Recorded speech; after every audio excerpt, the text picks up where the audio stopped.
Good morning, everyone. Welcome back to Mythgard in Middle-earth. My name is Corey Olson, the Tolkien professor, joined as always by my friend Gryfflet, who's been busy here helping out the refugees, doing some extra errands, like he does. As soon as, he was standing here in the middle of the court, and as soon as they heard how much experience Gryfflet had in fetching and carrying things and finding stuff, he's been at work here around Crithost as the battle approaches. And most of these refugees don't really seem to be, like these folks, don't really seem to have a grasp on the urgency of the situation. Invading army, folks, right on the doorstep. They're pretty much here. At least these folks are listening. But anyhow, here we are in Crithost. It's I know Trusnake says, what is this, Dol Amroth? I know, not quite. I don't think they're utterly denying the existence. Like, the soldiers at least seem well aware of the fact that there's an army nearby. But yeah, many of the refugees, I don't know what, seem to feel like this is safety, which probably not under the circumstances. But anyway, okay, so it's now time, finally, to help try to find the mom, right? Let's see, yes. We're looking, we should travel to Parth Lish and Parth Duin and search for Duneth, for Tolwin's mom, yeah. Okay, wait, where is that exactly? Oh, right, those two burned out villages, of course. The one I saw on the horizon there. Okay, as we draw ever nearer towards Cair Andros there. Okay, we can definitely do that. And all these other quests that I still have uncompleted in my log are the inside the Pelennor ones that keep getting pushed off by growing further and further afield here. Okay, no problem. We shall get to it. Let's go first to the one we already saw. Come, carry on. Let's see. If we can successfully steer through the village, should be able to. Relatively gentle turn here. Okay, there we go. Excellent, excellent. Strong work, Gryfflet. Hologro says, no rush on doing the Pelennor ones. It's not like an invasion is coming. Hey, look, I'm only one hobbit, but again, as I've said before, it's like the magic of questing in Lotro, right? That on the one hand, I can be caught up in all of the urgency of the narrative, while on the other hand, still having time to do all the questing I want. I can travel through every part of the land, get to know all of the people everywhere, be involved in every element of the story, even ones that are happening in different parts of the world at the same time. And, I mean, like, who could ask for better? Who could ask for better? So, I guess since they've been hanging out with Gryfflet so long, maybe I shouldn't blame the refugees. Perhaps, the Gryfflet time dilation field has, like, influenced them or confused them in some way, which would seem to be very likely.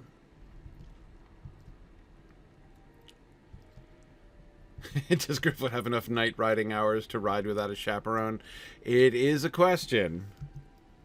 It is a question.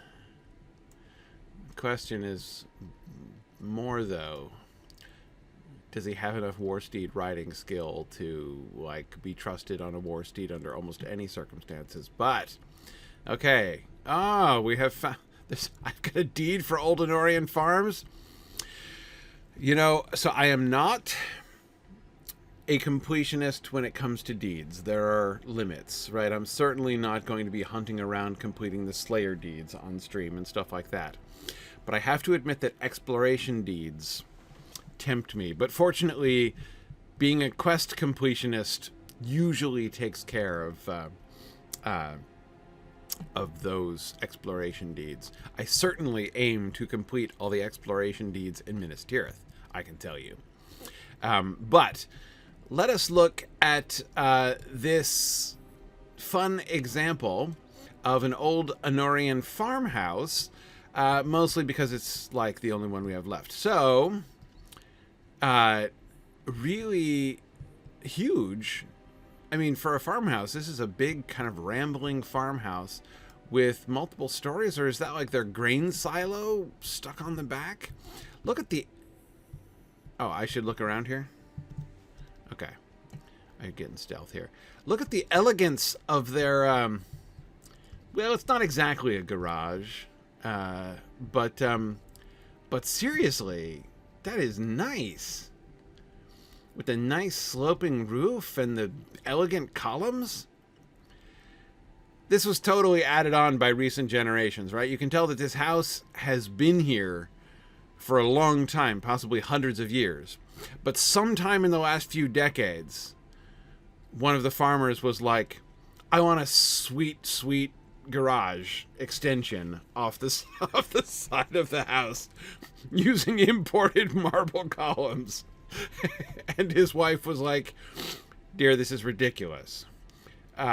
This is a waste of money. It doesn't even match with the rest of the house. And he's like, I don't care. I know it's more of a carport than a garage, really. But still, it's really nice.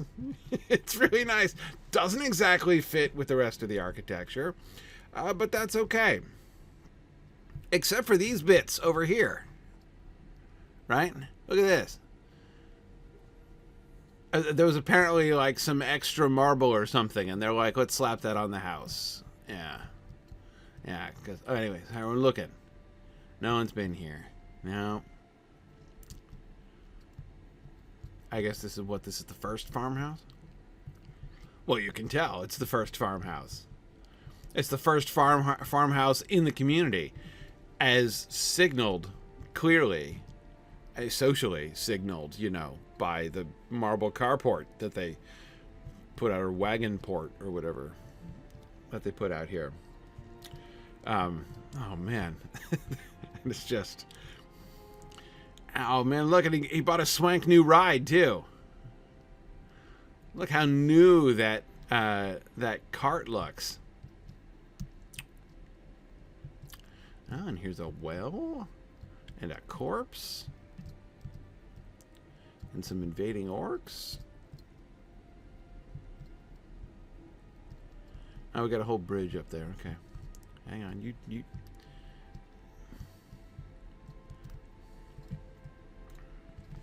Okay. Is this just loot?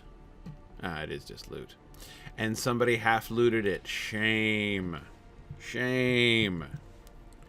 Never do that. Cardinal social sin of Lotro.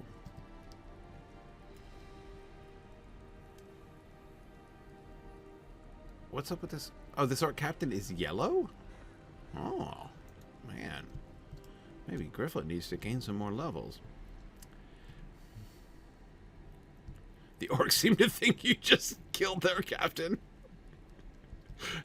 Well, they didn't even see me. So their the captain... Wait, what is happening right now? The captain's lying dead, and they're trying to frame me for it. But my question is, do I have a quest for them? I don't think I do. I have no quarrel with you, sir. I mean, apart from the fact that you just burned out this shed, which actually maybe could be upgraded with a really beautiful marble extension.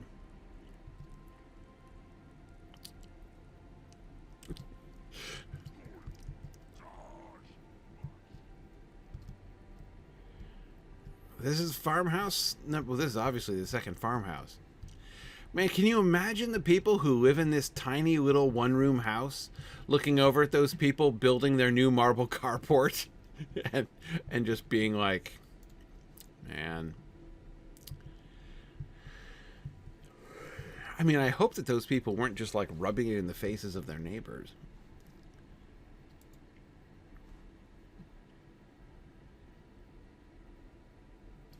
Okay, so the third and fourth farmhouses presumably are at the other place, right? Find and defeat the captain at Parth Duin, but that's not where I am.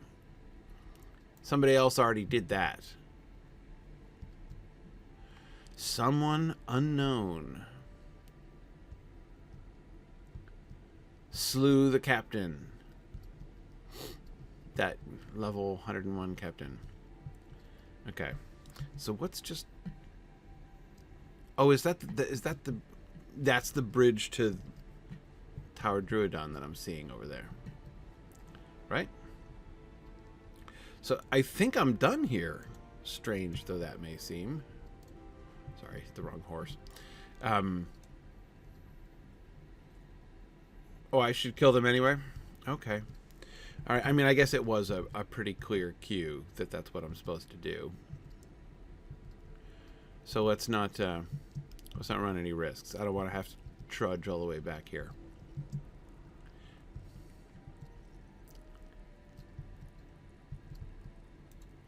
Okay.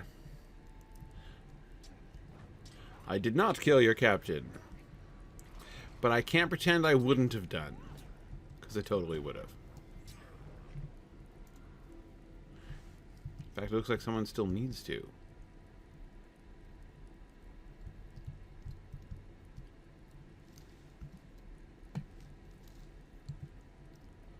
I can't attack him. I can't talk to him.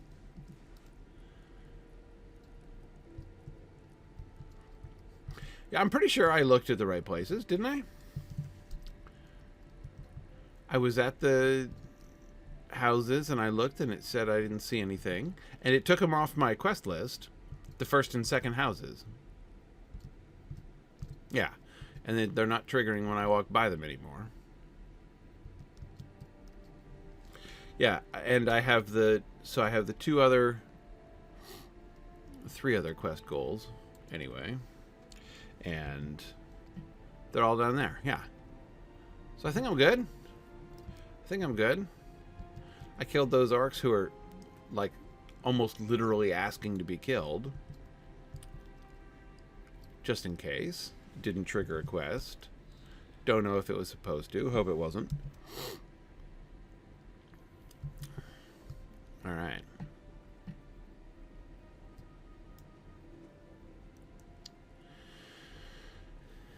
Huh. Look at that tallest tower in Crithost there. It's got the 4 old Arnurian spikes, but they're proportioned differently. You can tell it's a you know, a newer style. Oh, hang on, I'm not going to Cair Andros yet. I'm still flirting with Cair Andros. We're still in the getting to know you stage. So I can't actually visit yet unchaperoned.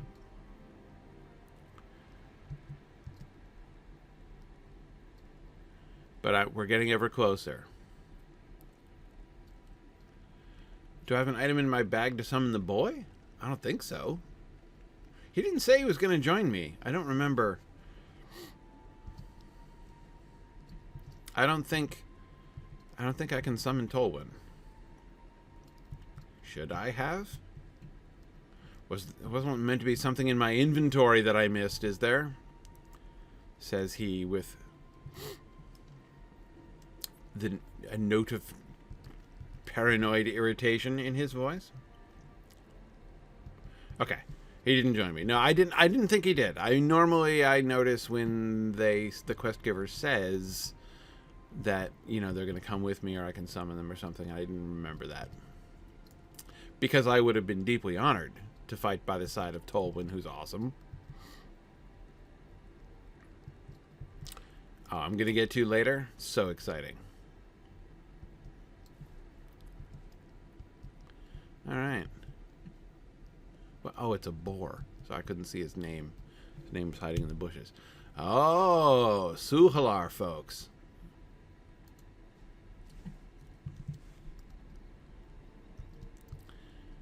What do we have here? Okay, let's see. Oh, this. Look, I mean, they've got like a plaza here with a fountain. Man, Parth Duat is really making Parth Lish look like a dump. No wonder the, like, you know, wealthiest farmer in Parth Lish was like, honey, we really need a marble carport, because he probably just came down to Parth Duat and he's like, they've got a marble carport down there, and it's like, you know, it's like, it's the least we have to do. I mean, did you see the size of their barns down there? They have a fountain and like a tower and stuff. Yeah, if we are ever, you know, to keep up with the doings, we've got to at least start with the marble carport. Oh, okay, I gotta look around. Fortunately, looking is something they'll let me do from stealth. Oh, what are you doing? Oh, you're tending a bucket of pitchforks. Okay. All right. Everybody needs a hobby. Oh, and that tower doesn't belong here. That tower is in Cair Andros. But still, look, they do have a little tower. They had a little watchtower. Not that it did them much good, but still. Okay, no, and this is not even, this is like a stable or something. Look at all these outbuildings. And this tiny little farmhouse. But even this tiny little farmhouse has a portico and a carport.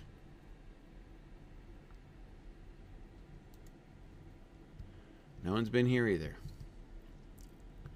Okay. No signs of...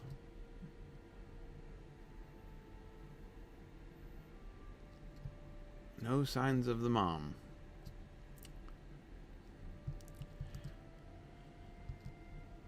Okay, let's look for the captain.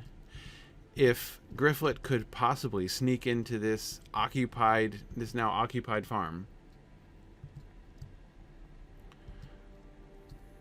kill only the captain and leave, that would be very burglarious. Huh, speaking of burglariousness, little backpack action. Loot all, you know, like you're supposed to do. Okay.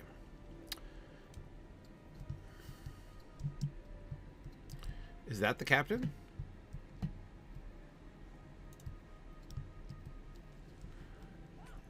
Is that the captain in question?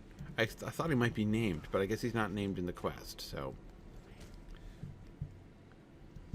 That's not the captain I'm looking for?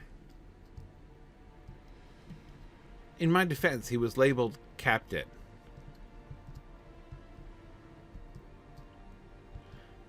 Oh. The dead one. Looks like him's captain was recently killed and some lowly warrior has stepped up to take his place. I should be captain so I can make these men pay.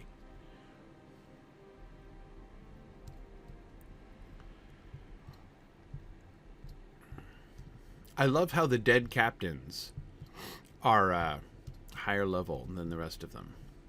There was a random wandering captain. Who was that guy? I don't know.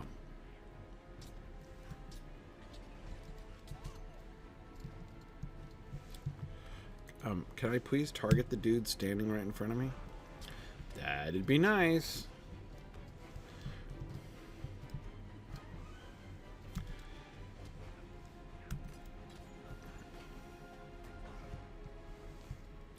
Okay.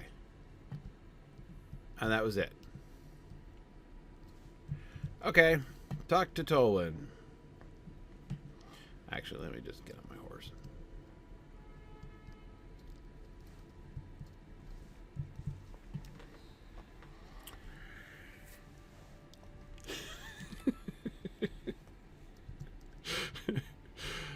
Sorry, laughing at JJ stirring up the pot. an adaptation question. Did Tolkien ever suggest that the Rohirrim were animated? Or is the War of the Rohirrim getting that wrong right off the bat? I'm afraid there is really very little justification for that, as he never did suggest that the Rohirrim were animated by a Japanese animation studio. So, yep, I'm afraid that is not accurate. This does not reflect the purity of the text, I'm afraid.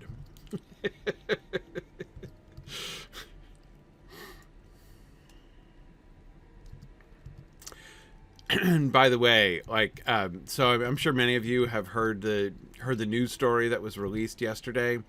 I'm still not sure what it means. That is, the news that Warner Brothers, who aren't they in real financial trouble? Like, can they afford major films? I don't even know. And I have to admit, I'm a little bit nervous that the financial desperation of Warner Brothers, if I'm understanding that properly, may lead them to do very rash things indeed. But anyhow, the Warner Brothers, announcement that they're cleared to make a whole bunch of new films from Embracer, who bought the film rights recently. I don't, as I said, I don't even really know what it means, in the sense that, there's always the chance that they're not actually referring to anything more than what we've already gotten, or what we're already scheduled, like the War of the Rohirrim, and maybe a follow-up film or something. I don't know. A lot of, there's of course a lot of people speculating about it's going to be the, what did Lord of the Rings call it? The MCU, Middle-earth Cinematic Universe, which I'd be totally fine with, by the way. All the better, I say. But I still don't know that it means anything like that. But anyway. Oop. No sign, unless the dead captains are assigned, Tolwin. Is she the kind of lady who would sneak into a burning farm and stealthily kill the captain while none of the other soldiers were even aware? Because if so, respect, you know what I mean? I wish very much you would have found her. Okay. Both captains you encountered had just been slain. Someone seems to have the same agenda as us. I know, right? I think we should collaborate on burglarious deeds. Wow. With 4 quests. Great. I suspect I'm sensing a return visit to the farms. I will try to persevere. The lookout in Crithost tower has seen fires in the farmlands north of here. I suspect there is no saving Parthlish's crops, but many are concerned that the fires will spread if left unchecked. Well, you want me to put out fires? That's not my specialty. Kevineth says that a small shift in the wind is all it would take. If you are heading to Partlish, which apparently I am, please douse the flames. I do not want all of this peaceful land to burn. If you happen to spy any supplies on the farm, salvage them, as this village desperately needs additional supplies. Okay, so fires first, supplies second. Did you bury them in piles of rubble? That's what all the sensible people are doing these days, and I have significant experience in unearthing buried supplies. Easterlings have taken the farm of Parthduin. I noticed that. Are you willing to confront them? Of course. Destroy their structures to pay them back for what they've done. So reburn the farm? That's what, the farm needs to be re-sacked? Okay. All right. It was sacked with insufficient thoroughness. Many Easterlings have started to gather in Parthduin, right? I fear they are grouping before marching south. Are you willing to confront them? I already said I was. Yeah, no, we'll do it. If my mother were here, she'd know what to do now. The lookout in Crithost tower spotted warg-riding orcs. Oh, no.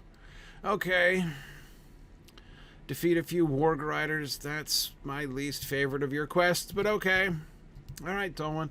And no, Kevin, that doesn't have anything else. Okay.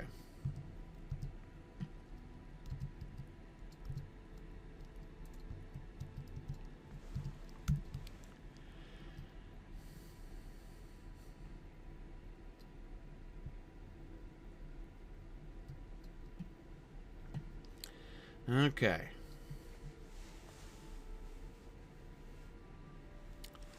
Let's see. Back to the farms. I was going to say, Cair, I'm looking rather bare there. This is a teen-rated game. Keep your clothes on there, horse. Okay. No, whoa, losing control. Ugh. Look out! Excuse me, pardon me. No. Oh, I'm going to ride down this guy. Look out! Oh, I'm sorry. Carry on not doing so well the second time. Okay.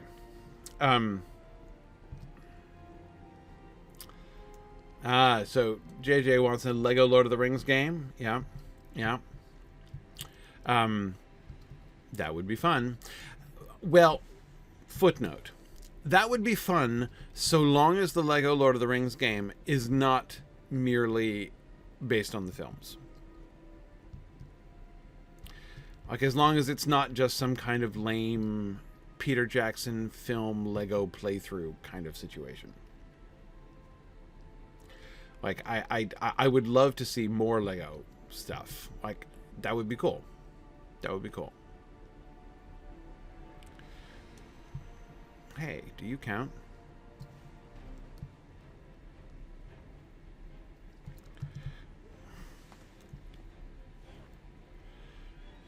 And this warg wants to get in on the action.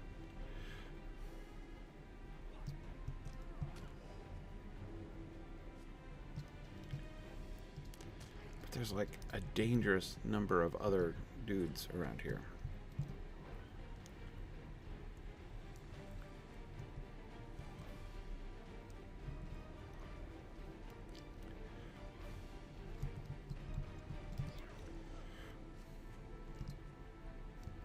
Yeah, I don't want to go anywhere near that Sûhalar, dude. I mean, how many mounted combat you want me to do? More than I want to do. I can tell you that. Where is he? Come on, stay over here. Can we stay near the boar? Is that too much to ask?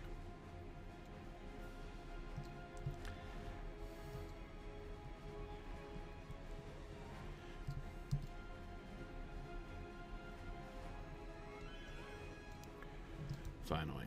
And he counted. Hooray! That warg has just given up. He's like, no way, man. I can't even. Alright, where am I going? That's, yeah, up the hill-ish. Where even am I? Where am I? Who am I? What's going on? I have no idea. After riding in circles for that long.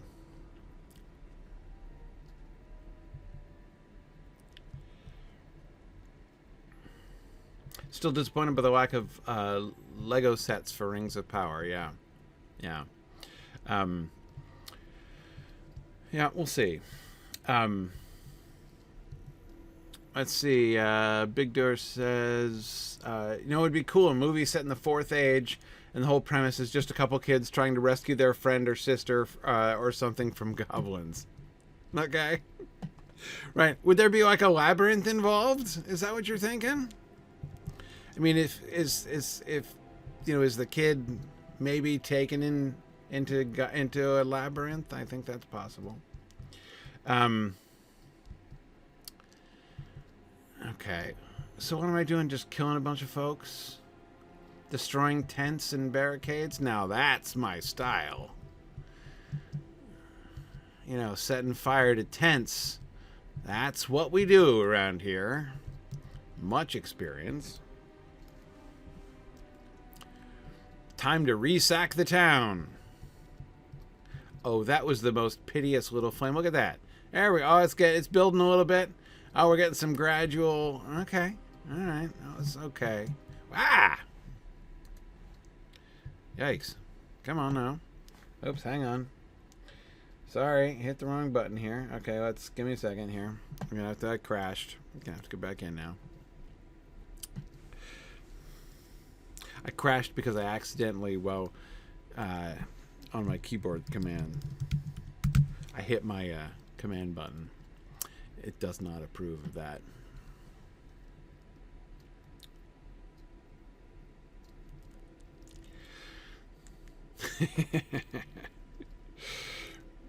Okay, Josh Snake asks, who should be the sole human actor in the cast of an all Muppet Lord of the Rings? It's a really good question.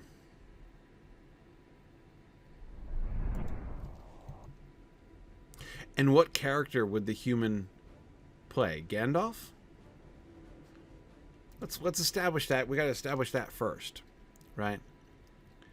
You know, who is the Ebenezer Scrooge in the Muppet Christmas Carol of the Muppet Lord of the Rings, right?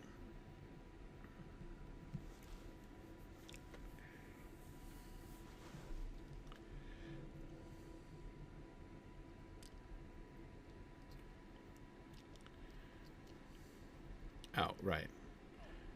I'm dead now. On account of crashing in the middle of things. Okay. So here we are. Minding my own business. Burning barricades. Doing no harm to anyone.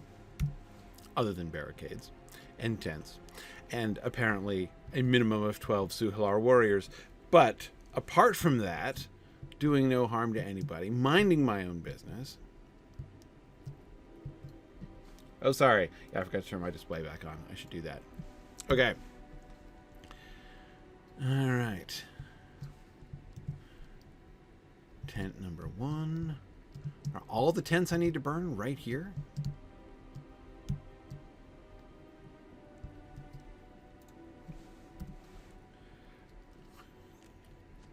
All these warriors are like, someone is setting fire to our tents, but we have no idea who it could be.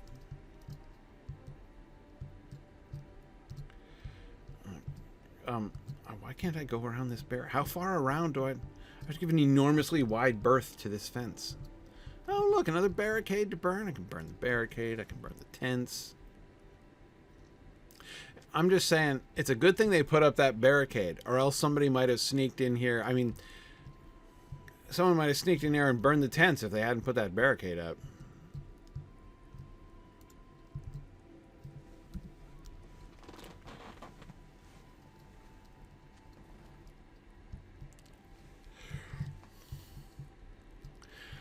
I do think, JJ, I agree with you about that. That if in a Lord of the Rings movie, nobody delivered pies at any point. I mean, like as a central plot point, not, you know, as just like a little side thing. It would be disappointing.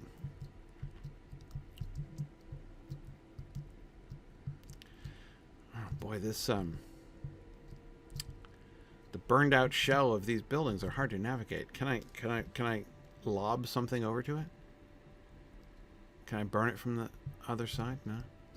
Hang on. Can I burn it from here? I can. Nice. Okay. Oh. You were no fun, but the blue sash is nice, and you've got an armband to match. That's lovely. What are those little wrist things that you have? Is there, hold still a minute. Stop hitting me with the axe so I can see what's on your arm. I'm trying to think, are there symbols? No, I think it's just design. And the plates on your armor, I can see the like metal rivets. But those are metal, right? They're not bone. They remind me of the bone. Remember the Gauradine up in wherever they were, up by the lake. Even dim. Kind of reminds me of that. But you've got so much going on. You got the little metal buckles down at the bottom, or metal discs down along your belt. You've got that really cool embroidered fringe on your skirt.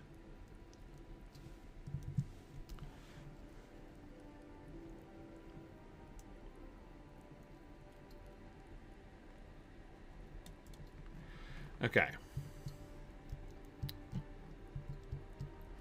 Oh, man. I have way more tents than I have the need of burning tents.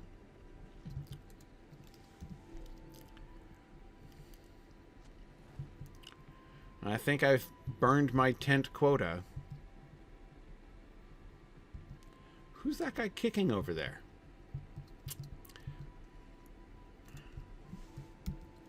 And I think, is this my barricade quota? Oh, no. Oh, no, I got all kinds of barricades I still need to burn. Like, I just ran past the burning barricade, didn't really seem to notice. I don't know exactly what he is on the lookout for, but it is apparently not someone setting fire to his camp. Oh, here he comes. There we go.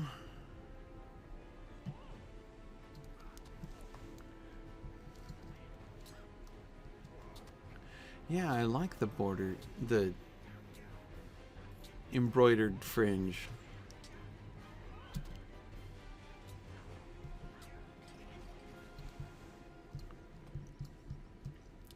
Well, since I'm already out of stealth, might as well loot this corpse here.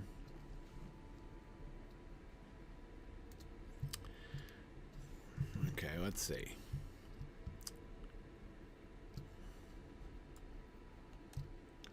Looking around for barricades. Okay, hey, look.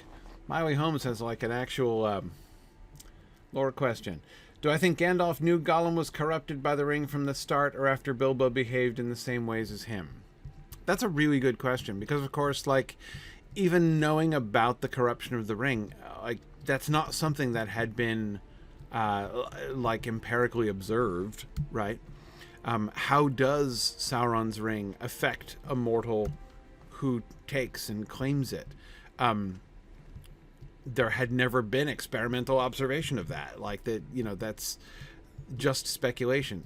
This is something that I think so many people forget about the Lord of the Rings, is that people don't know, like, they know almost nothing about Sauron's ring. How are they supposed to know anything about Sauron's ring, right? They were lucky that Isildur wrote down that thing, right, that Gandalf found, so that they at least knew what it looked like. But they didn't. Other than that, they wouldn't even know that. Right? They wouldn't even know it if they found it in a pawn shop. And they certainly don't know its properties.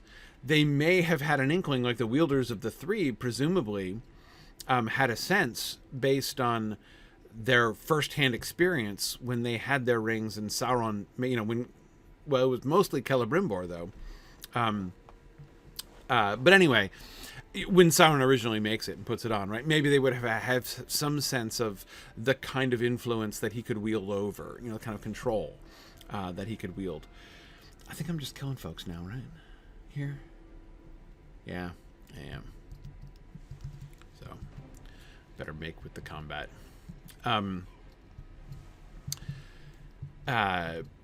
Anyhow, yeah.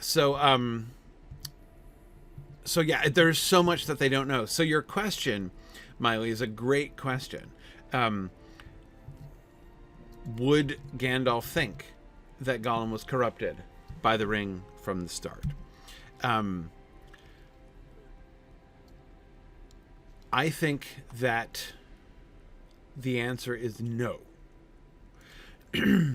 First of all, there are many strange creatures without beyond count in Middle-earth.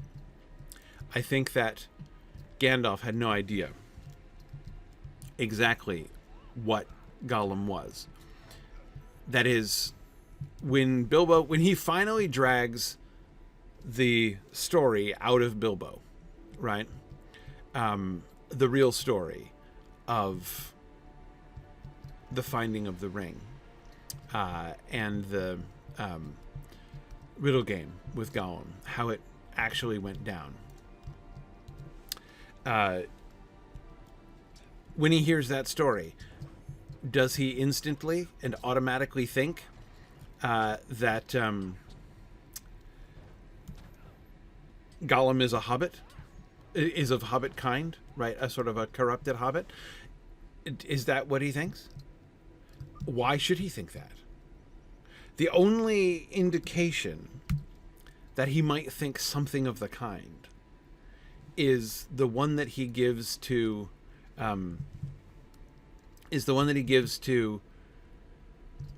Frodo when they're talking about it, and he talks about the riddles that they both knew, right? But I don't think that that's enough for him to suspect it from the beginning, right? They both knew the same riddles, therefore Gollum must be a hobbit. Like, I don't think so. I think that, like, once he had interviewed Gollum, I think that idea was, grew in Gandalf's mind after he met Gollum and interviewed him. And then thinking about that, the similarity of their minds, as he says, the significance of that, grows on him as he thinks more about it. So no, I think that the thing that suggests it is in fact Bilbo and Bilbo's actions. The fact that Bilbo starts calling it his precious and acting like Bilbo described Gollum as acting eventually, right, when he finally told the true story.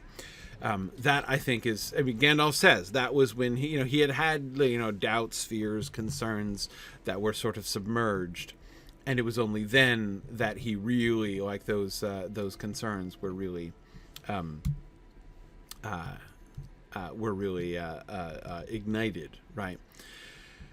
So I do think that it is fair to suggest, or at least to suspect, that the entire idea of Gollum, like of who Gollum was, that Gollum might have been like not just some random subterranean monster, which lots of weird things living down under the mountains, right? But that Gollum is not just a random strange subterranean monster, but might be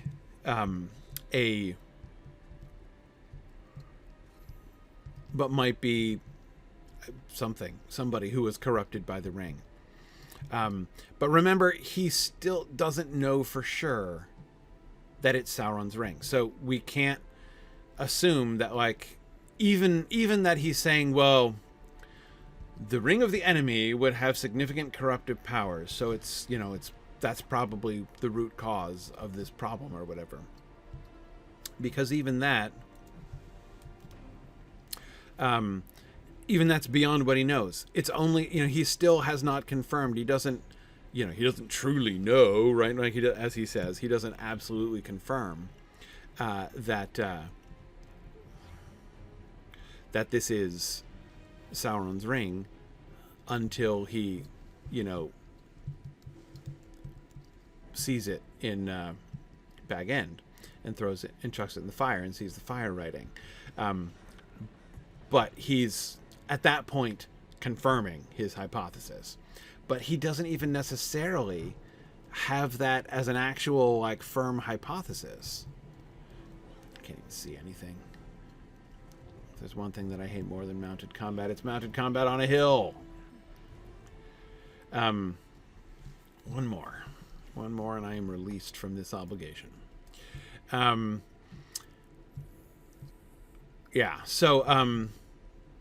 So continuing your thought experiment there, Miley, let's go back to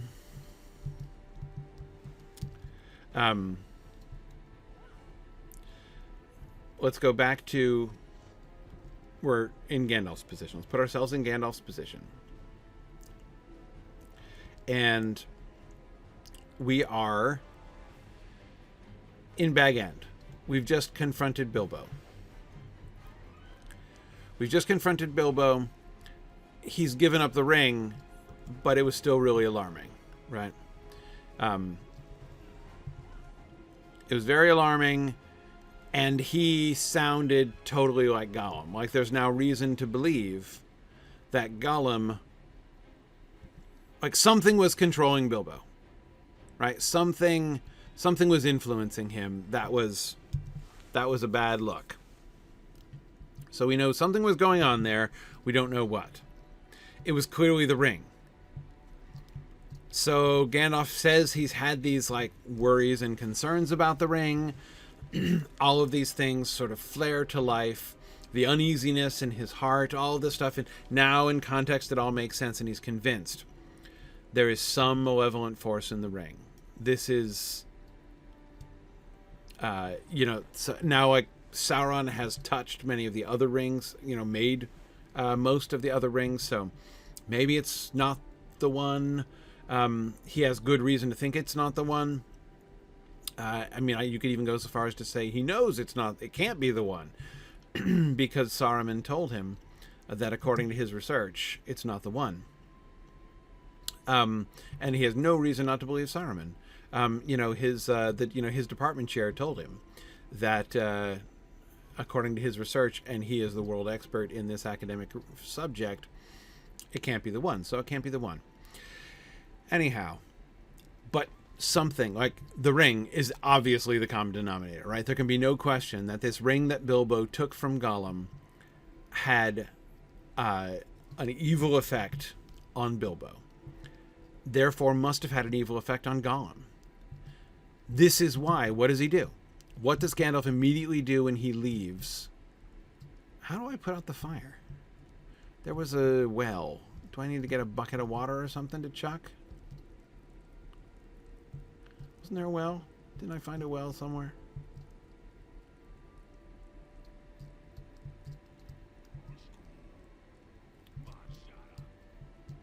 Ah, there it is.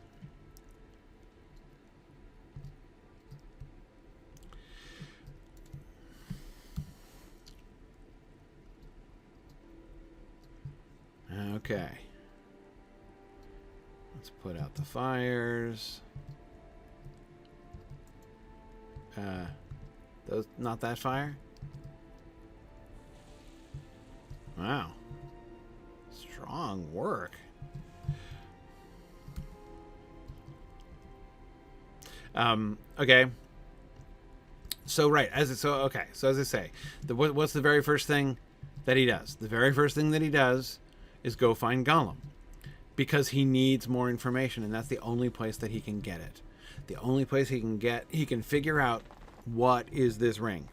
What effect does it actually have? I need to study its effects by looking at Gollum. So he finds Gollum and interviews Gollum, and when he does that, he discovers, oh yeah, this is a problem, right? This is a guy who used to be probably a hobbit like Bilbo, in fact. Bilbo, he realizes that in Gollum, Bilbo was in fact seeing his own future. As a consequence of which, of course, you see how much this enriches the story that he's already written in The Hobbit. The story of Bilbo's pity.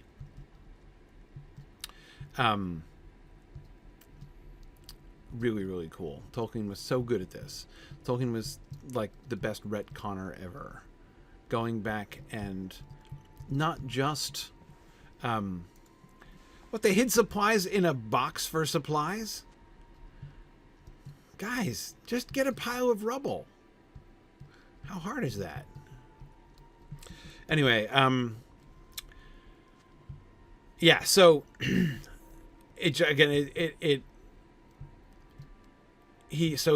Gandalf realizes this fact, which again makes The Hobbit much richer reading in retrospect. But okay, so Gandalf realizes, Gollum is not just some creepy evil dude, like some creepy evil subterranean monster. He was a regular dude. He was probably a hobbit guy who found the ring, took the ring, murdered his friend, which is alarming, especially given the fact that Bilbo himself was on the verge of violence against his friend. If Gandalf hadn't calmed down the situation, Bilbo might have attacked him. Certainly if Gandalf had tried to take the ring from him, would Bilbo have fought? Heck yeah. Yeah. Now, I mean, I'm not saying Gandalf was like in a whole lot of danger necessarily from Bilbo, but that isn't the point. The point is that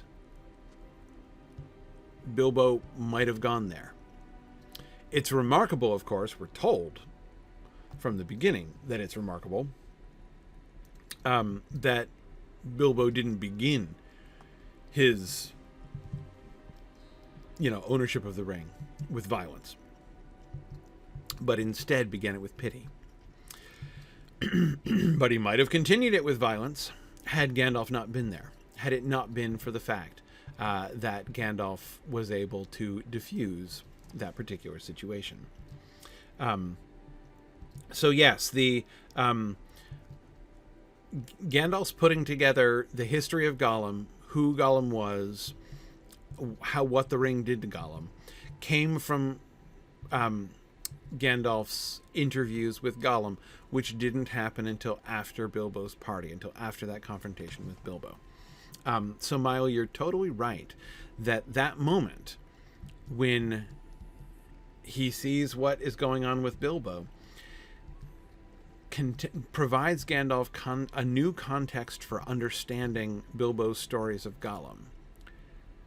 And I do think that the idea, wait a second, is the ring is clearly having a corrupting influence on Bilbo.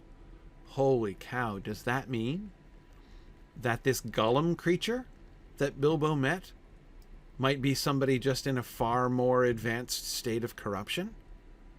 I need to investigate. And he does, and he confirms that. Yeah, Gollum was a hobbit, like Bilbo.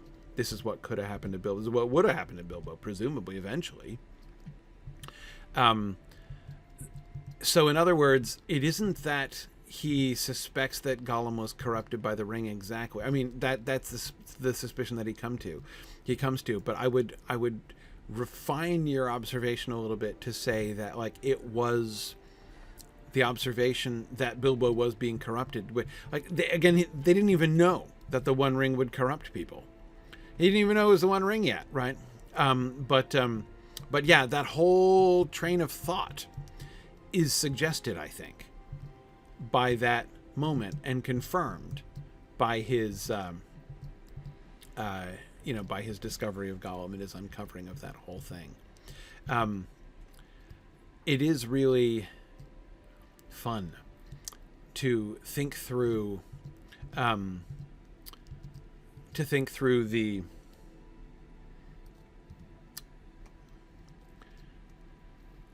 process of what Gandalf knows. I have met a lot of Lord of the Rings fans who confess themselves to be frustrated or confused about Gandalf's lack of knowledge. One of the most popular things I hear people say is, surely by process of elimination he could have figured this out, right? Why does it take Gandalf like 70 years to figure out that Bilbo's ring is the One Ring? Shouldn't he really have figured this out sooner and dealt with this whole issue before we got to this point? Many people have suggested that this is sort of a weakness in the plot, and I do not agree. I think that this is an issue that Tolkien thought through very carefully, but he hasn't spelled it out. Tolkien often doesn't. It's one of the things that makes The Lord of the Rings such a great book, which is so rewarding to rereading, is that Tolkien habitually does not spell out things. Like he doesn't tell you. He works things out, but he leaves it in the background, and he will often never even make it a plot feature.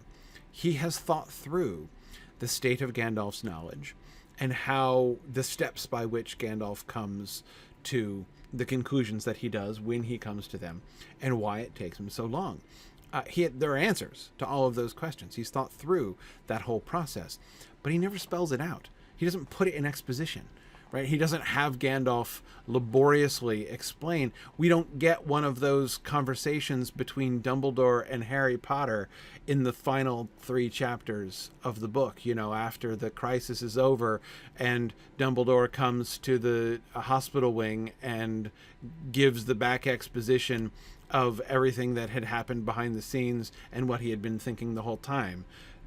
That's not how Tolkien writes. So we don't get that. We don't see it, but that doesn't mean it isn't there. But he's left us to figure it out for ourselves, basically. Except in the quest of Erebor. Yes, that is a sort of example, a sort of counterexample, isn't it? When after the climax in Mount Doom, and they all return, the field of Cormal, and they go back to Minas Tirith, and they're hanging out waiting for the wedding, and he's going to give the exposition and tell the real story.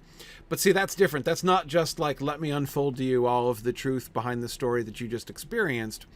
That's, let me recount for you another story of the old days more clearly, right? And of course, that was also Tolkien working that out himself, which he always prefers to do, like in narrative, rather than, this was not like, okay, here's the story that I've worked out all along, but I've been hiding it from you, but I'm going to stop hiding it from you now, right? Which is, again, the kind of thing we're getting at the end of Harry Potter books. In the Quest of Erebor, which was originally intended for Appendix A, but was way too long and ended up getting published in Unfinished Tales, Tolkien is himself, like, figuring that out, essentially.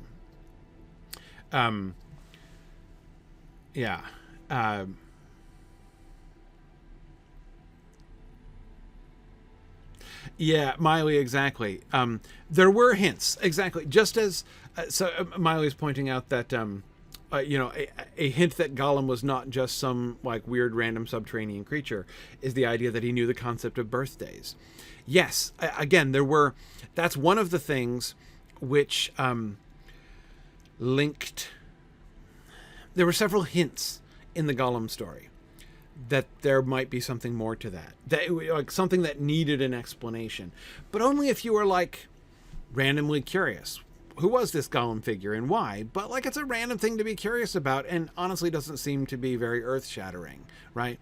More a matter of like simple curiosity, right?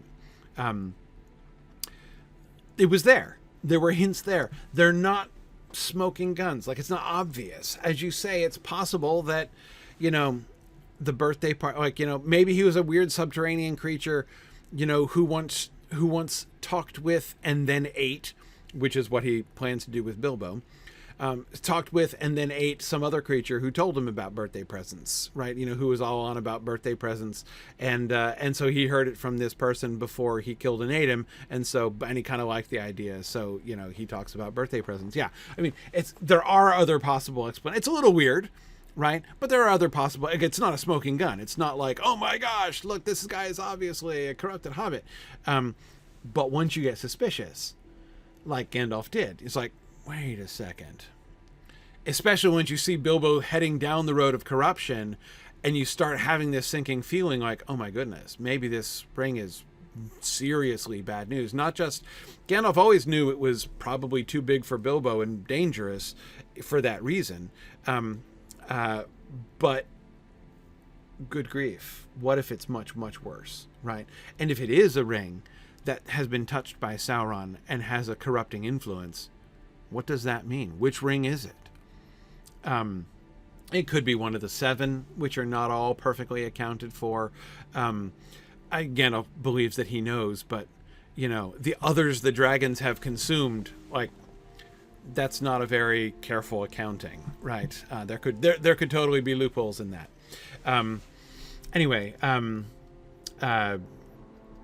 Anyhow, so yeah. That is, but anyway, so as I say, it's a good observation. It's definitely the kind of thing that Gandalf would be sitting there thinking about, right? That would lead Gandalf, after seeing Bilbo's corruption, to say, okay, I really need to find Gollum now.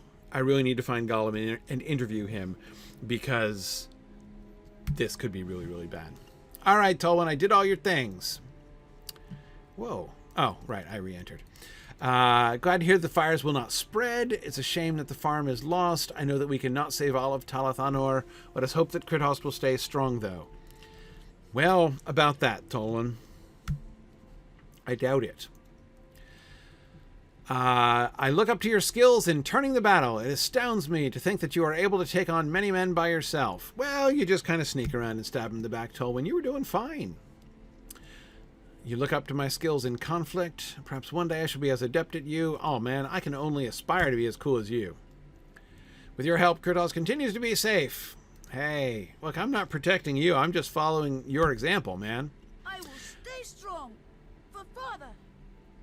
A scouting party approaches. Everyone, get those who cannot defend inside the hall. Uh-oh, we've got to defend the village? Okay, no, it's not an instance. I thought it was going to be an instance. Minas Tirith will hold. Okay, so at the same time that he's sending me urgently to defend the gate, she's like, maybe this isn't important, but I have some extra things for you to do. The faint sound of drumming from the woods.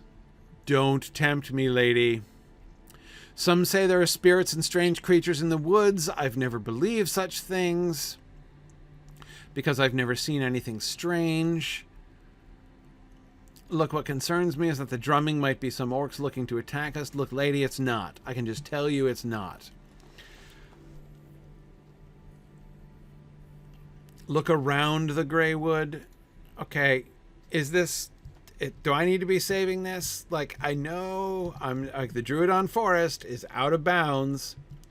Okay, that one can wait. That one can wait. So that's oh, it's safe. It's still on the edges, because I would think that if it's the other one was a vector quest, which is totally like, obviously I wait on that one. But I would have thought that the quests given to me in the heart of Crithost would all be safe. All right. Okay, because if it's right on the outskirts, it's just kind of a teaser for the future stuff. Okay, it brings me back here to report. Okay, fine. Fine. I'm not gonna... It's not like I'm afraid of the Drúadan Forest. I can't wait for the Drúadan Forest. All right. Oh, yeah. I gotta go over here. Northwest Gate.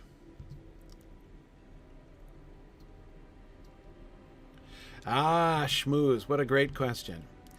Can you explain why Glorfindel did not just take the ring to Mordor? It feels like he should have been more than powerful enough. Totally.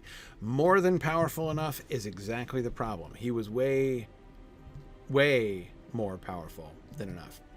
Don't let the scouting party invade Crithost. Okay. Hi, guys. Hey, stop invading Crithost. Stop it. Would you stand still? Hey. Thank you. Goodness. Thought I would never get your attention.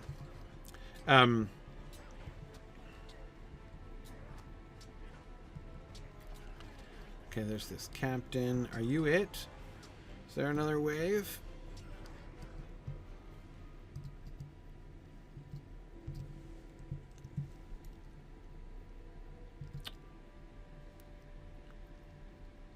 Stand your ground. Don't leave. 1 more minute. Okay.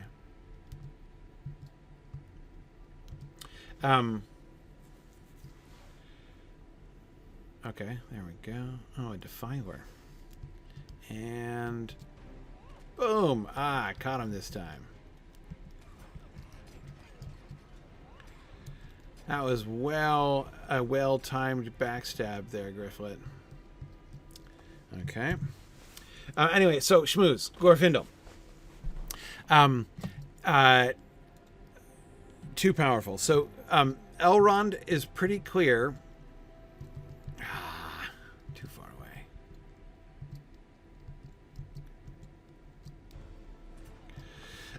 Elrond is pretty clear on the fact. So when you look at the way that Elrond especially is talking about this stuff in the council, it is clear that he believes strength is actually counter-indicated. That is, a strong carrier of the ring would be a bad idea. The stronger, the worse in this case. What they need is not somebody who can... Wait, is that it? Am I done? I think I'm done. It just ended.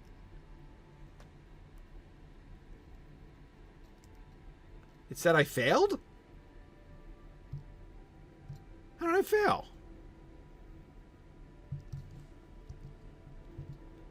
Yeah, these guards are super vigilant. I went too far away from the gate? I was right there.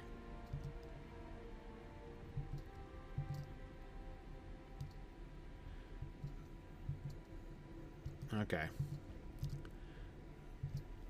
They really need to define the gate. Maybe they could draw some, like, chalk lines on the ground or something? Wait for them to come to me at the top? Okay. All right. Okay. I guess I did it wrong.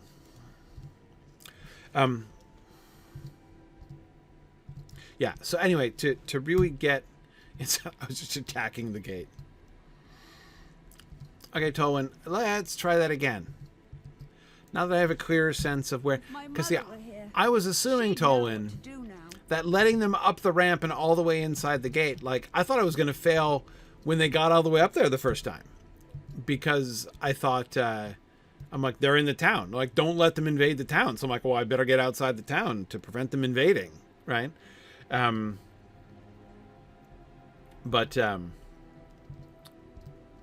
Yeah, stand by the guards who are standing around not helping. Okay. Okay, I can do that. So anyhow, okay. Elrond says rather gently, this is a quest that may be attempted by the weak. As well as the strong. It is not just that it would be okay for a weak person to do this, or that, like, they'll survive even if they don't, even if they have, even if they don't have enough strength. Small hands do them because they must. Like, they need people with small hands. If they put the ring into the hands of a powerful person, it's going to go badly.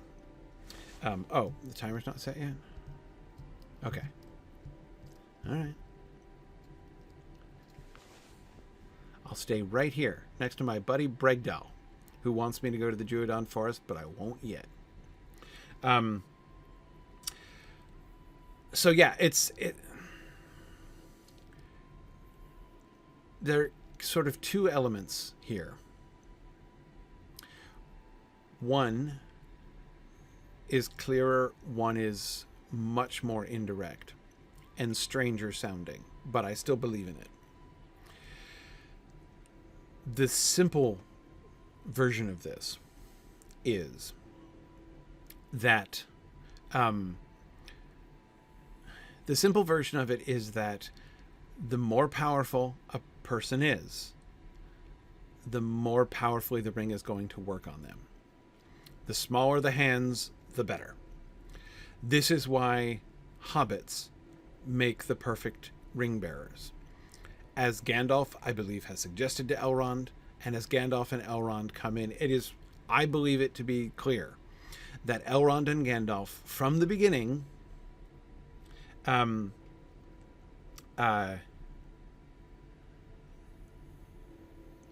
and Elrond from the beginning. Do you think my stealth is confusing it? I'm right here, guys. No orcs wanting to come?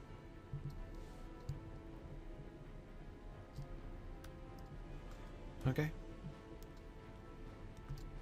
One set of orcs, huh?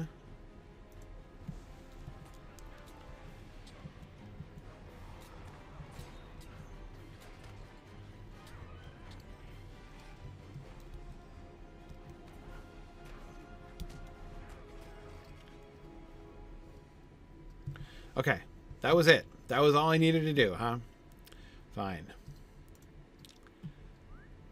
Go to the south now. I should have stayed in stealth and defended it without ever fighting anyone. That would have been burglarious. Anyway, so again, the simple explanation schmooze. is that, and because they are like relatively clear about this.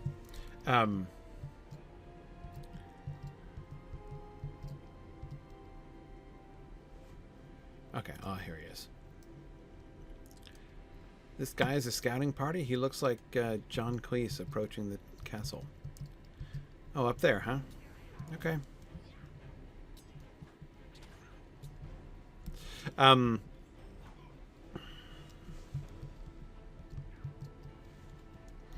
Right. Okay, so as I say, that's the simple thing. The bigger the person is, the more powerful the person is, the more likely they are to become corrupted. Here's the secondary and more subtle thing that I still believe in. Their plan is not to win.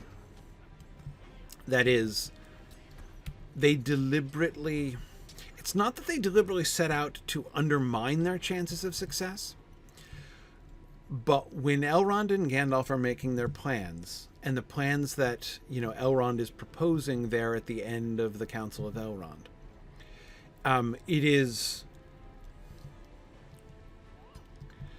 they are aggressively uninterested in doing everything they can to ensure victory. They do not believe that the path to success, the path to survival, that what is being asked of them to do, they do not believe that this is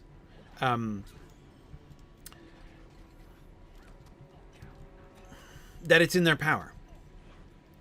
That if only they can get a powerful enough force, they can, make their way into Mordor, and I've successfully defended Crithost from the people who are still coming.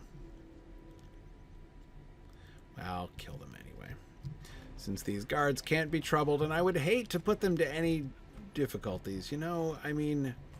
Let's face it, fighting off invaders is frankly dull. Standing around is much more fun, so I can't blame them. Okay, now go and explore merely the edges, and don't go into the Drúadan Forest and start whole other quest lines. Anyway, okay, so what they are picking up is that their job, that Providence is at work here. They've been given their... remember Gandalf says to Frodo that he believes that Bilbo was meant to find the ring, and that therefore he, Frodo, was also meant to have it. And that may be a comforting thought. And Frodo's like, actually, no, not comforting at all. But Gandalf is clearly comforted by it. And I believe that Elrond is comforted by it. What they're saying, I believe, is, okay, so this is the plan, is it? As you wish. The ring, the finding of the ring was clearly orchestrated. There was some other power at work, as Gandalf says. And the response of Gandalf and Elrond is a response of Estel, a response of faith that says, we're picking up what you're putting down. The ring should be carried by a halfling. Small hands should do this thing. We should move forward in faith, not because we have any reason to think. Strength is not going to do the trick. This is not up to us to exert, to use our power in order to overcome Sauron.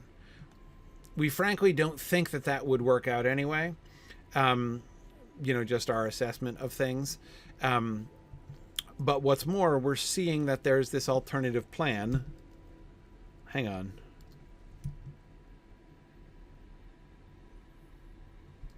Where am I going? The Grey Forest. Down there. Not up here.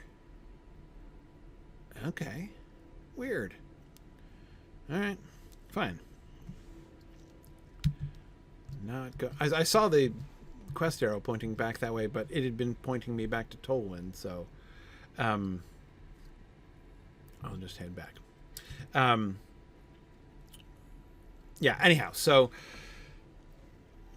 I know it might sound a little bit strange, but like they're not making plans to win. They're not saying, let's do everything that we have to do in order to, load the decks in our favor. Would it help? I mean, it's not like Elrond hasn't thought of it. They talk about sending Glorfindel, and they reject the idea. Would it do any good if we were to send Glorfindel to like blast his way in to Mordor? And they say, no, that doesn't seem to be what's up here. That doesn't seem to be how this is supposed to go. Does that seem vague, mystical? Yeah, it does. But I think that's exactly how Gandalf and Elrond are thinking in that moment with the plans that they're making. Okay, hey there, Sûhalar rider. You hear any drumming around here? Because no, not quite. A little bit more over this. Do I have to go up on the hills? What's the terrain situation up here? Oh, that's the Grey Wood. It looks like a dump. Hang on. Take a look around. Lots of armed combat dudes I don't want to do. Nothing suspicious. Okay. Is the Grey Wood?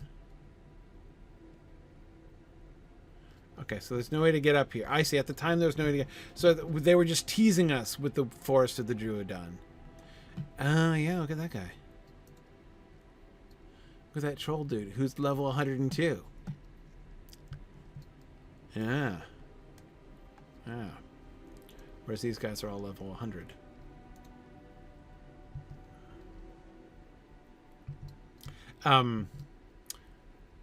Yeah, so anyway, it's complicated, but I do think that this is sort of the way that they're thinking. Is the Púkel-man statue down here? Vaguely. Keep skirting it around to the right here. Right. They did try strength 3,000 years ago, and they can't do it. They know they can't do it. They know they're not going to defeat Sauron in battle.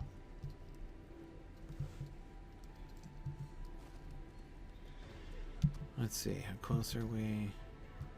Hey, I was in disguise. Look around. Where's the weathered Púkel-man statue? Guys, look. Dismount. Hide in plain sight. Knock it off. I'm looking for Púkel-man statues. This is important. Where's the Púkel-man statue? I was looking forward to it. Where'd it go? Oh! Up on the hill! Yeah. I was going to say, if I know Lotro, the Púkel-man statue is going to be like 20 feet tall. That's why I'm like, I can't just be missing it. Yeah. Okay. That's just what I was looking for. Shmoo says, but Sauron was way more powerful 3,000 years ago as well. Yeah, he was. He was. But the proportions are still off.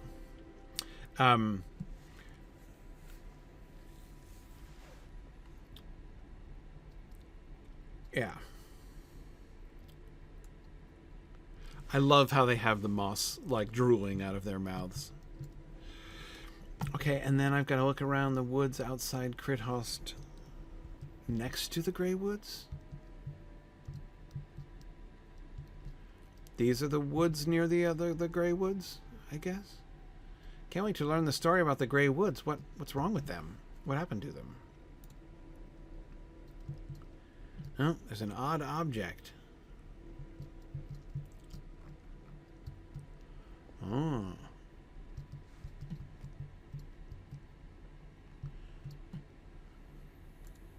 Somebody put a little post. Hope this doe doesn't attack me. The staff does not look orcish in nature. No, it does not.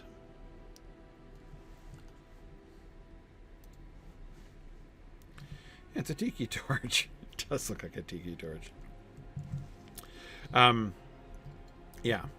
No, as I say, the proportions are still way off. It isn't just that that numerically they have decreased. Like, there were armies of elves back then. Most of those elves are gone. Like, there physically aren't that many elves left in Middle-earth. And as for the men, as for the humans, the diminishing from Numenorian stature over the last 3,000 years has been tremendous. They're compared to the Numenorian war machine that Elendil and Isildur were leading. The armies of Gondor and Rohan are pitiful. And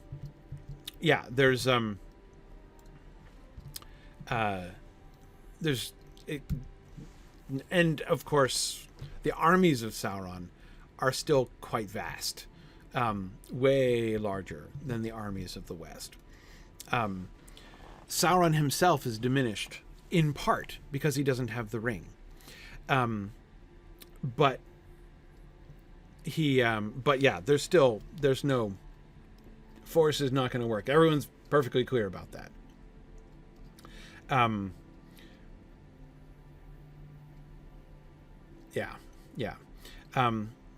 Yes, Edith, Minas Tirith is barely holding back Mordor as it is. Yes. Tomas, the Púkel-man statue seems to have been built a long time ago. Yes, it's very old. Almost, it looks as old as the Púkel-man on the way up to Dunharrow, right? And judging by the horror expression, it must have been a time when Morgoth Beast still dominated the landscape. They're guardian statues, right? We feel pretty confident that they're guardian statues. So yes, it was clearly guarding the boundary, which means that they were assuming that there were enemies, presumably orcs, who are their primary enemies, coming from that region, right? Does it mean that it's necessarily Morgoth that's first age? I don't know that it means it's necessarily first age. Remember that Sauron was ruling from down in this direction, down in the south, for a long time, right? In the second age as well.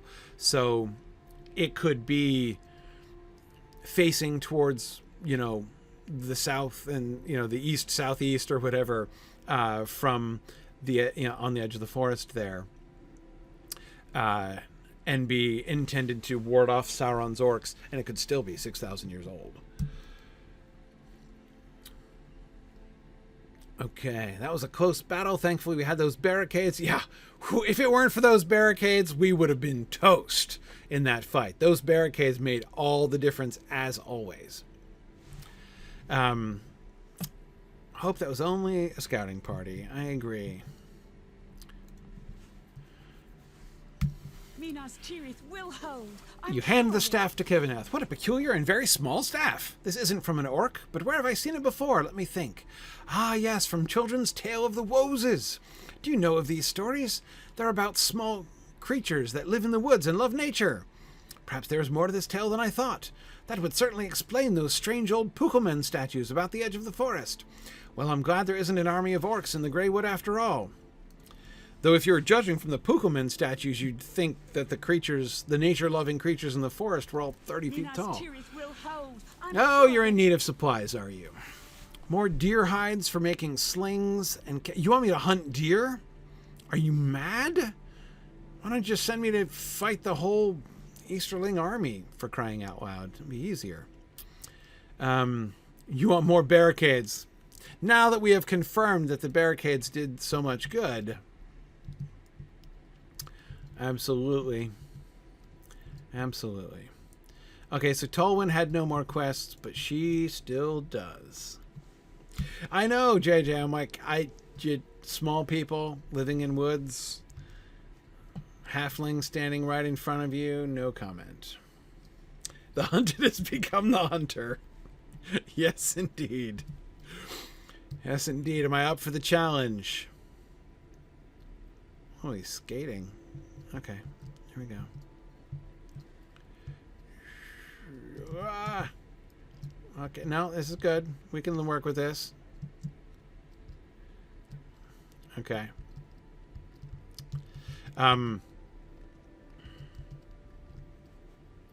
Okay, there was a... Hang on a second. There's another question. Wasn't there another question? Oh,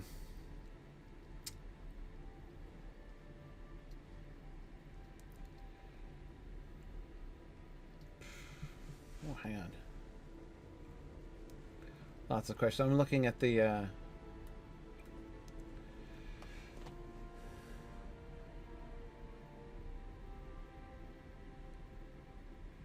Looking at the questions. There was another question that I thought I saw, but maybe I was looking at something else.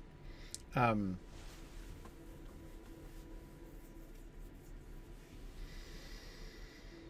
me answer, Schmooze, let me answer your other question. What does happen to Saruman once he is killed by Grima? Is the idea that his being wanders around like Sauron, never being able to touch the world again? Yes.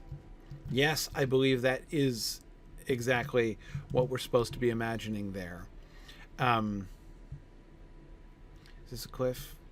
Yeah, pretty much. I'm looking for deer and I'm looking for trees.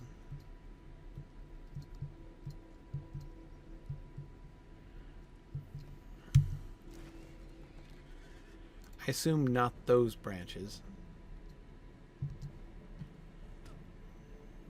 Am I being attacked by the bug? Didn't even notice that. Okay. Yes, so Saruman's spirit is, again, like, Tolkien never, like, explains this, but I'm pretty sure that what he is suggesting there, in, you know, after the Scouring the Shire, is that Saruman is, his body is killed. Remember that the wizards are incarnated spirits. They are Maiar from Valinor, who are incarnated, they're not just taking on a form. They have bodies. They are put in bodies. Like humans and elves have bodies. They are given a body, a physical body for them to live in. And they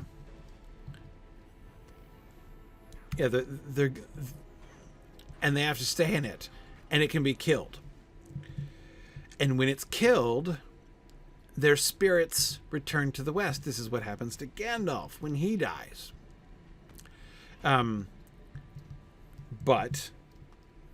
when Saruman dies, he turns towards the west. We're told that his spirit rises up and turns towards the west. But when it does, a stiff wind comes out of the west and, you know, pushes him away. It is fairly clear that he is being rejected, that there is no returning into the west for Saruman. He is not welcome back to Valinor, which means his spirit has to remain in Middle-earth. Now, we're not explicitly told that it is going to be reduced to the level of power, to, you know, precisely the level of powerlessness that Sauron's spirit would be. The reason for that is the reason that Sauron's spirit is reduced so greatly and becomes a mere shadow of regret wandering in the wilderness. The reason for that is that he placed a good deal of his own native power in the ring itself, which has now been destroyed.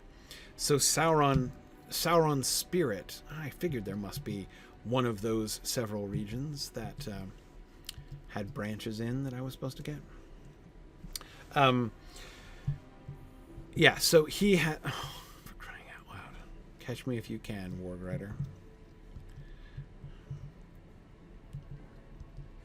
Catch me if you can, Honorian buck.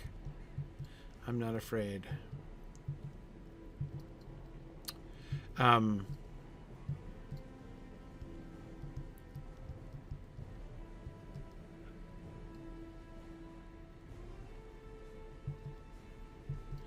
Branches are over here in this yet Go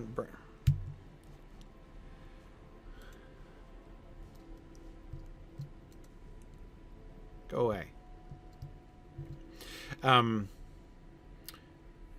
Okay. Yeah, so anyway, so you see what I mean? Sauron, it's not just that Sauron's spirit is set loose to wander in the wilderness. Sauron's spirit is vastly reduced because a large part of it, a big chunk of his power, is gone, is destroyed. And so he is reduced by his own contrivance, the contrivance of making the ring and of embedding a large portion of his own power within the ring. He has now lost that power permanently and can never take shape again the way that he did before, because there's not enough of him left. He's been partly or largely destroyed. I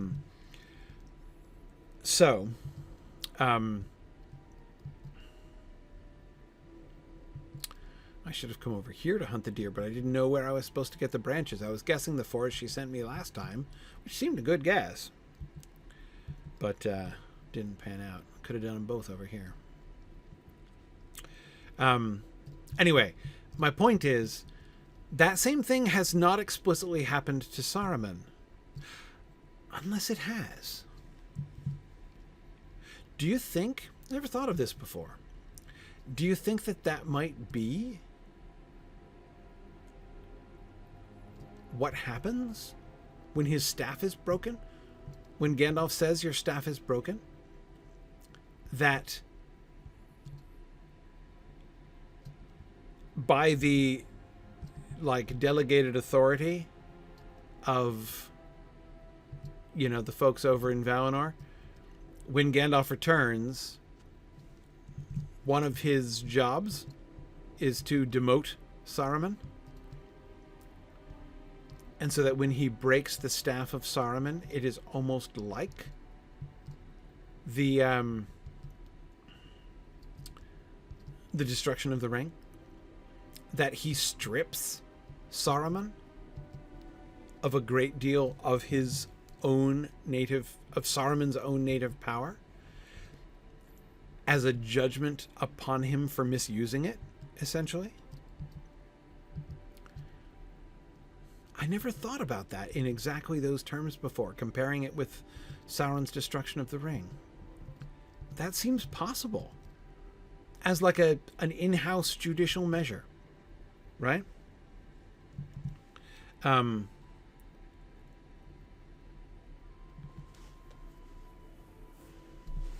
Yeah. Right. Yes. Big Door says, I always thought a lot of the wizard's power was in their staves. It seems to be. I think. It's a little unclear. There's a lot that's unclear about that. But it certainly seems possible. And goodness, does that idea... That makes me hate my least favorite scene in the Peter Jackson extended movies even more.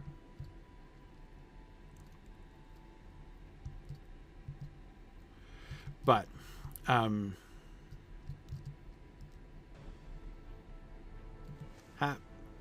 Still successfully picked it up, dude. Go away. Nobody cares about you, man. Mr. Sûhalar rider. Nobody's interested.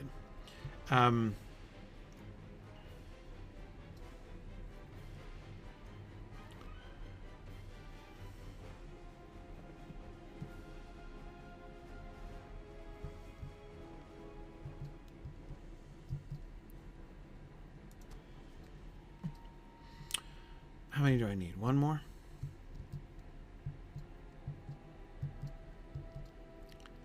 Not those branches, the other branches.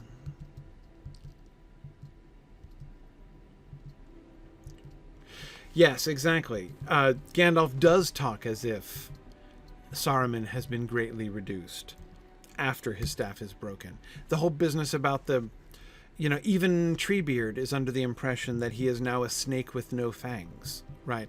Though Gandalf says he's not quite right about that, right? And still has one tooth left. But nevertheless, the idea, I doubt Treebeard is totally wrong about this, right? Treebeard might be mistaken, about he's less utterly powerless than Treebeard has convinced himself, right?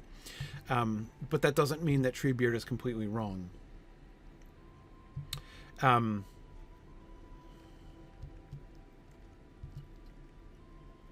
Wow, great shot of the Púkel-man from here. Yeah, you can really see that was placed here as a warning. Don't even get close, man. Don't even get close.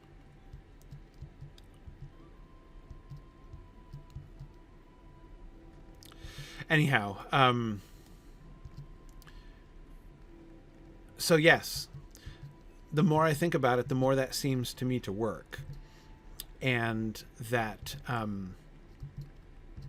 wish that wouldn't clutter up the whole square like this. Come on, people.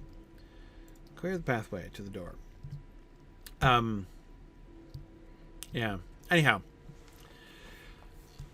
that works. So in any case, so my initial answer, I stick with my initial answer, which is yes, that when Saruman his spirit is set loose to wander in the world, it is wandering like the spirit of Sauron is wandering. And it seems to be, at least as helpless. And that would explain why. That makes sense. Sorry, I'm just looking to make sure I don't have any... yeah, I'm getting crafting objects because I don't use crafting objects, but I can't resist them. Because you never know when someday you might want to craft. And so, I should store them just in case. But no, I was just checking for quest items. They don't do that anymore, right? I'm safe now, but ever since Helm's Deep, I'm scarred. Okay. You are most generous with your time. I shall put these supplies to good use around the village. You can count on me to help those in Crithost as much as I can. Oh, good.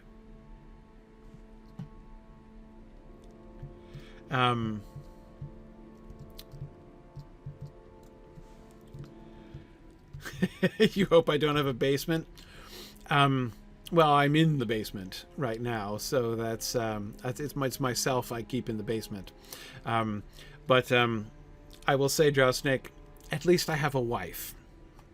That's helpful in the pack rat department. We cannot delay further. We must work together to take back this land and find my mother, who may still be alive out there. I am certain the first blade wants all of Talith Anor to burn. I have looked into his eyes and saw what he is capable of. He has murdered innocents with no remorse. He will leave nothing to chance. I feel that Crithost's defenses are sufficient for the time we will be away. Kevineth and the Cair Andros guards will manage without us. We're taking back the land. Here we go. Can we get her to go through Gryfflet's inventory? Oh, man. She would be ruthless. Ruthless. Oh, hey there, raiders. That's fun. Oh, dear. However, I think you've come to raid Druid's Fire, who is supposed to be starting now, and so I should not start this instance. Tolwin, you and I shall not cross swords, shall draw a sword together. Two short people. You're actually taller than me, Tolwin, which is embarrassing. But, I mean, But I know some wrestling tricks from my small land and could turn you on your head or something. But anyway, so I'm going to be off now. Thank you guys so much for joining me today. Fun lore questions. Some lore questions from what I think are some new viewers. At least I haven't seen you around. So thanks for the questions. Those were fun. And I learned something new today, so that was great. Anyway, so and we're almost done. I suspect this to be the last quest in Crithost here. So I think we're probably going to head off to Cair Andros, because we've still not actually entered it. But maybe there won't be separate quests there. I don't know. But at the least, we should be heading to Cair Andros, and then we'll be done with Talathanor. Or maybe this is it. Maybe we're done with Talathanor after this instance, and then we'll head back to the Pelennor. But progress continues to be made. Gryfflet continuing to right wrongs and put the land at peace, put out fires, start other fires all over the land, judiciously. So thanks, everybody. I'm not going to be able to be here next week, just so that you know. I'm going to be traveling next week, but I will be back the week after that. Is that true? That is true.